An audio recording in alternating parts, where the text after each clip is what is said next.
এটা সেই রাজবাড়ি, যে রাজবাড়ির রাজাকে প্রতি রাতে রাজ্যের একজন করে সুন্দরী মেয়েকে তার কাছে পাঠানো হতো। এটা সেই রাজবাড়ি যার সামনে দিয়ে কেউ জুতা পায়ে দিয়ে যেতে পারত না।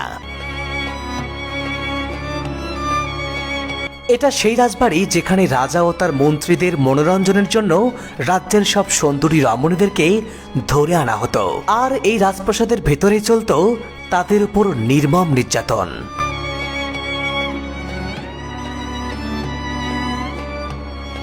এই রাজ্যে কারো সুন্দরী স্ত্রী বা মেয়ে থাকলে সেই হতো রাজার লালসার শিকার। সেই সব নির্মম ইতিহাসের স্মৃতিচিহ্নগুলো এখনো লুকিয়ে আছে এই রাজবাড়ির প্রতিটি ইঞ্চির প্রতিটি কোণায় কোণায়।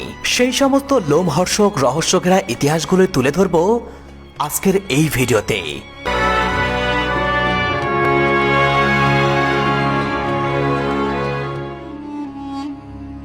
ক্ষয়ে যাওয়া সিঁড়ি বেয়ে 2 তলায় এসে যেন কিছুটা অবাক হয়ে গেলাম। যেখানে একসময় রাজা আর রানীদের বসবাস ছিল, সেই কক্ষগুলোর আজ কি বেহাল দশা। দরজা জানালা এমনকি ভবনটির ইট পর্যন্ত খুলে নিয়ে গেছে দুর্বৃত্তরা। বন্ধুরা, এই রাজবাড়িটির বিধ্বস্ত অবস্থা থেকে নিশ্চয়ই এর জৌলসময় ইতিহাস জানতে ইচ্ছা করছে। চলুন এবার একটু জেনে আসি এর ইতিহাস। নওগাঁর দুবলহাটি রাজবাড়ির ইতিহাস কয়েকশো বছরের পুরনো। ধারণা করা হয় মুঘল আমলে জমিদার দুর্গাপ্রসাদ রায় এই রাজবাড়ির গোড়াপত্তন করেন।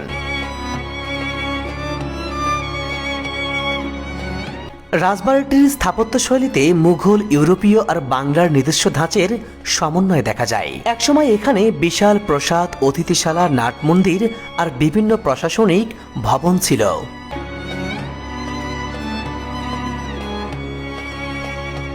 দুবলহাটি রাজবাড়িটি প্রায় 200 বছরের প্রাচীন স্থাপনা। দুবলহাটির জমিদারি ছিল সিলেট, দিনাজপুর, পাবনা, রংপুর ও ভারতের কিছু অংশ।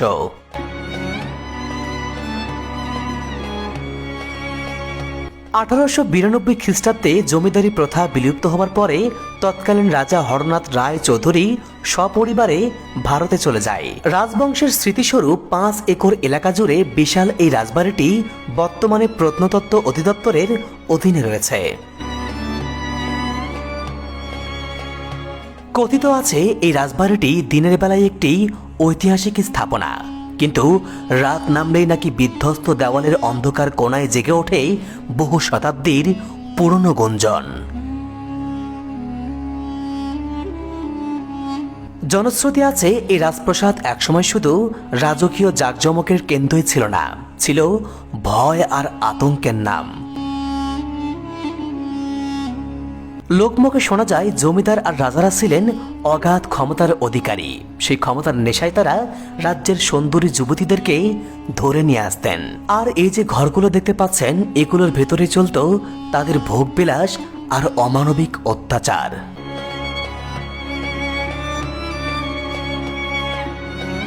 অনেকেই বলেন রাজবাড়ির অন্ধকার গোপন কুঠুরিতে বন্দী হয়ে থাকত অসংখ্য তরুণী। তাদের কান্না আর চিৎকার আজও নাকি রাতের নির্জনতায় ভেসে আসে। শুধু তাই নয়, এই রাজবাড়ির সামনে দিয়ে কেউ নাকি জুতা পায়ে দিয়ে হেঁটে যেতে পারত না।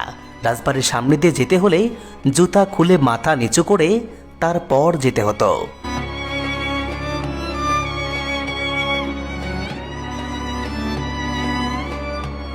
স্থানীয়রা বলেন এই রাজবাড়িটি শুধু জমিদারি শাসনের নয়, এটি ভয়াবহ পাপেরও সাক্ষী।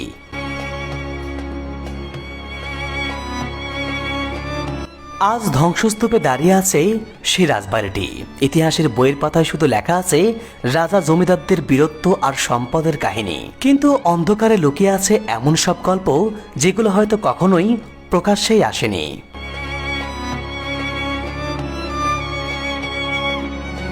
বন্ধুরা, দুবলহাটি রাজবাড়িকে নিয়ে এই সকল জনশ্রুতিগুলো কতটুকু সত্য বা মিথ্যা তা আমাদের জানা নেই। তবে একটা বিষয় তো স্পষ্ট, মানুষের ক্ষমতার অহংকার যত বড়ই হোক, সময়ের সামনে তো একদিন এভাবেই ভেঙে পড়ে। ক্ষমতার জোয়ার আসে, আবার সময়ের ভাটায় হারিয়ে যায়। আজ যে শাসক ক্ষমতাশালী, শক্তিশালী, কাল সে ইতিহাসের পাতায় একটি নাম মাত্র। বন্ধুরা, আমরা চলে এসেছি ভিডিওটির একেবারে শেষ পর্যায়ে। ভিডিওটি ভালো লাগলে একটা লাইক দিবেন আর আমাদের চ্যানেলটি সাবস্ক্রাইব করতে ভুলবেন না। দেখা হচ্ছে নতুন কোনো ইতিহাসের পর্দায়। সেই পর্যন্ত ভালো থাকুন, সুস্থ থাকুন। আল্লাহ হাফেজ।